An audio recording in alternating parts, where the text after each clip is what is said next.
Di bagian barat negara Cina ternyata ada suku minoritas yang menjadi mayoritas di sebuah provinsi yang ada di Cina. Ini dia guys ya, provinsi Xinjiang dengan masyarakatnya suku bangsa Uighur.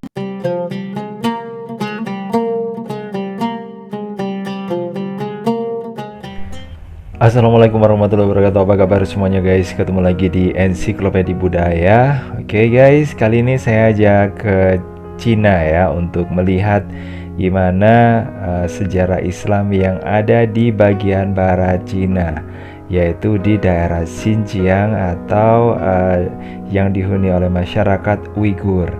Nah guys, di sebelah barat Cina ini bisa dikatakan adalah sebuah tempat yang banyak dihuni oleh mayoritas Muslim ya. Nah, bagaimana Islam bisa masuk ke Cina ini sebenarnya sudah sangat lama ya, sejak abad ke-7.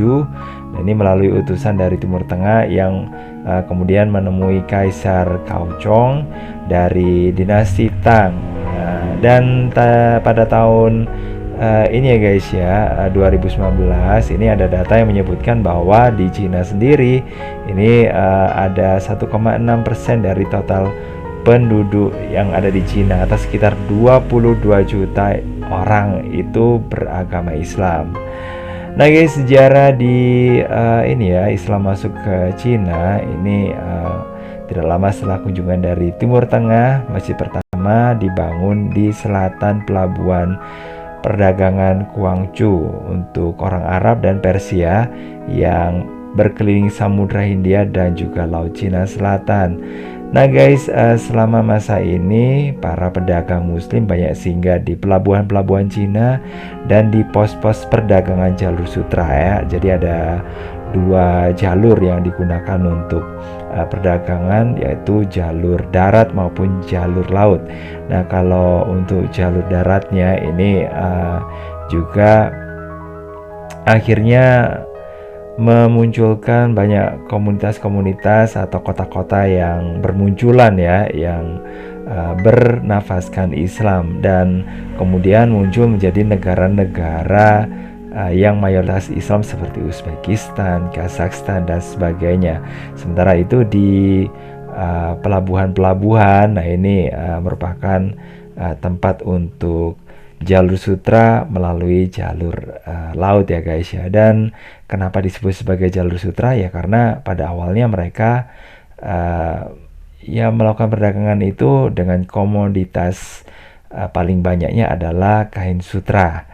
Nah guys, setelah itu setelah kedatangan bangsa ini ya, bangsa dari Timur Tengah, nah tapi dan juga munculnya komunitas-komunitas Islam, nah mereka itu hidupnya ternyata terpisah dari mayoritas Cina Han selama 5 abad. Di mana ya ini ya orang Cina yang sukunya itu atau suku bangsanya Han ini adalah yang mayoritas ya.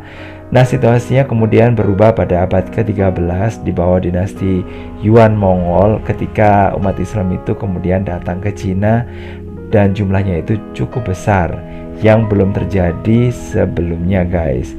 Nah, ini fungsinya adalah untuk melayani sebagai ini ya, tenaga administrasi bagi penguasa baru yang merupakan keturunan dari Genghis Khan, pendiri Kekaisaran Mongol yang juga waktu itu menguasai Cina. Nah, bangsa Mongol ternyata memiliki sedikit pengalaman dalam menjalankan birokrasi Kekaisaran Cina dan meminta bantuan Muslim dari kota-kota penting jalur sutra seperti Bukhara dan Samarkand di Asia Tengah.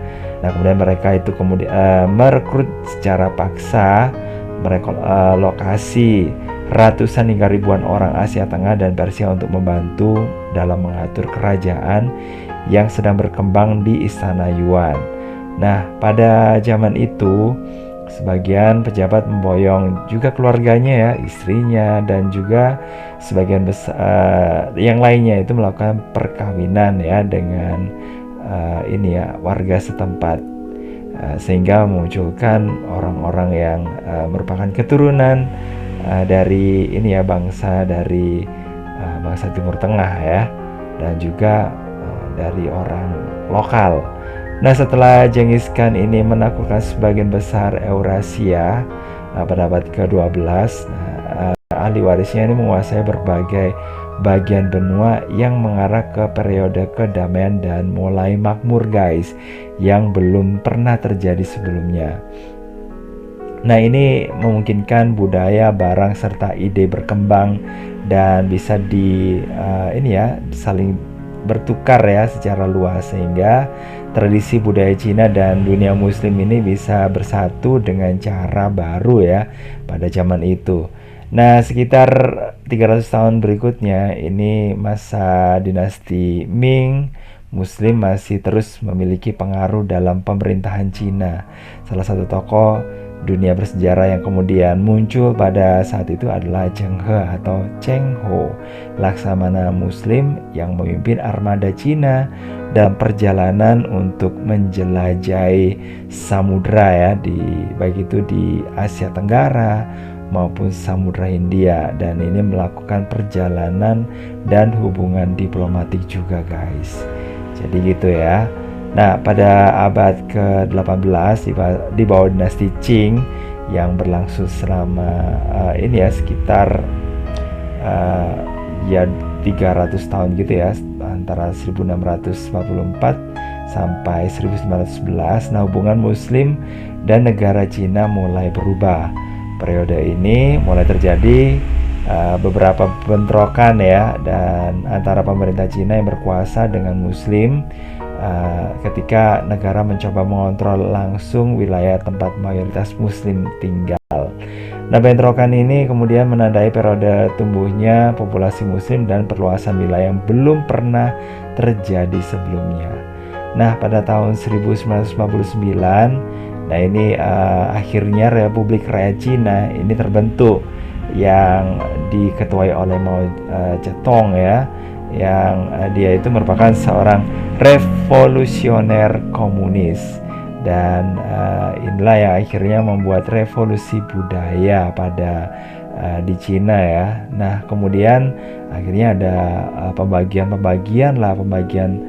etnis berdasarkan bahasa, wilayah, sejarah, dan tradisi yang sama itu dikelompok-kelompokkan, yang sebenarnya sih agak rancu ya.